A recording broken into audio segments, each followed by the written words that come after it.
Hi, this is Ruth Lopez. I'm the program manager for the Community Land Trust of West Marin, and I'm going to start with an overview about affordable home ownership. Let me just pull up my slides here.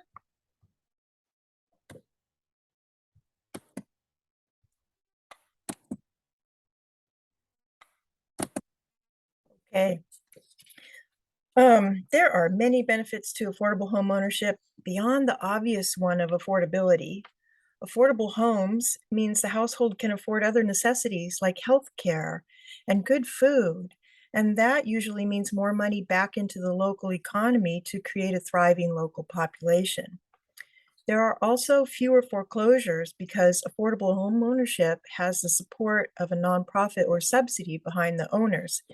If an owner's financial situation runs into trouble, the nonprofit can step in to help them make adjustments and take steps to avoid foreclosure. The foreclosure rate among community land trust homeowners is very, very low. Most models of affordable homeownership have similar requirements. You will need to be a first-time home buyer. There are income restrictions. The home will need to be your full-time and primary residence. You will need to agree to resale restrictions. You will need to complete a home buyer education course. You'll need some down payment money, but it's usually less than market rate. So let's turn our attention to community land trust ownership in particular and explore how that works. When a community land trust, which I'll call a CLT for short, acquires a property, it will split the title between the land and the homes. The CLT will either rent or sell the housing while continuing to own the land forever. If the CLT sells the housing to owners, it will lease the land back to the homeowners through a 99-year renewable ground lease. The ground lease has resale restrictions. The homeowners can earn equity and sell the home, but they can never sell it at market rate.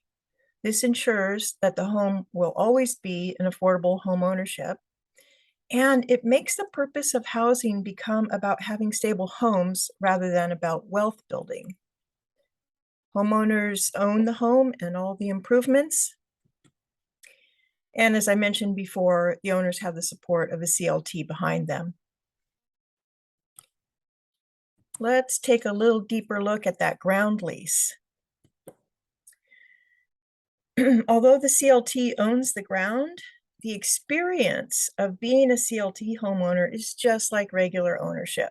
You're responsible for maintaining the property and everything in the ground, including the landscaping and the septic system.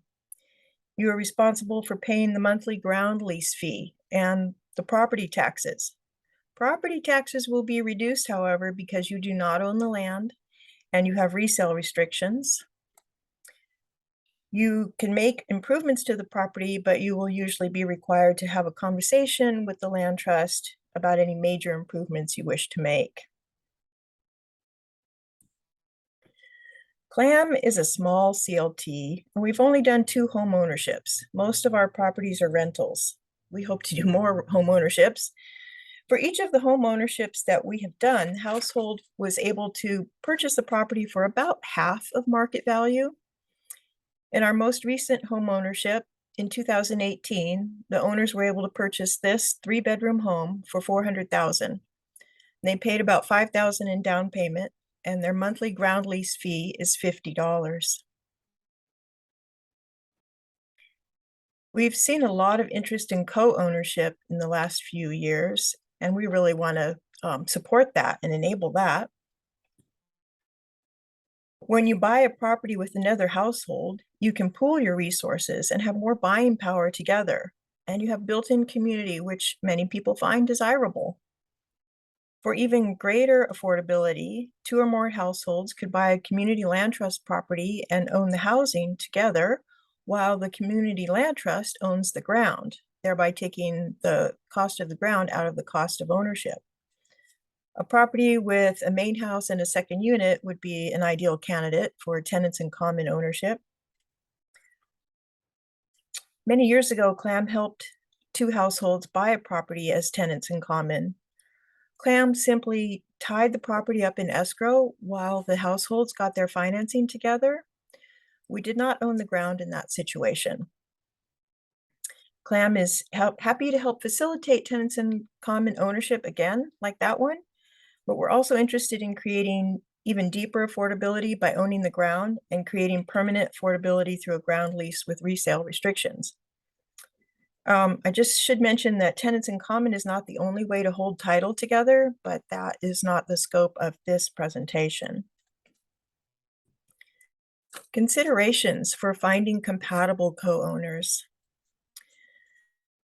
Well, basically what it comes down to is that while there may be many people you want to share a Saturday night drink with, there aren't as many whose financial life you'd like to mix in with your own. Effective communication skills are super important when money, property, and friends are involved. And complementary skills is another thing to think about. If one of you is good at budgeting and finance and the other is good at repairs and enjoys do-it-yourself projects, you could have an excellent match. So think carefully about your strengths and weaknesses and how you might be responsible for a property according to your strengths. I also invite you to get self-reflective about your financial philosophies. Do you like to take a little risk with financial investments or play it safe? Or do you avoid it altogether because it's overwhelming and confusing? When you have a little extra money, do you put it in savings or do you spend it on upgrades? And overall, how comfortable are you talking about money? If you aren't comfortable talking about finances, then you may have difficulty making financial decisions together with another household.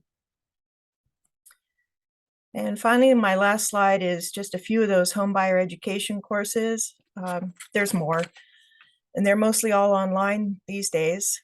So here's three, and as I said, you will be required to take a homebuyer education course. It's not a bad idea to start that sooner than later. Okay, thank you.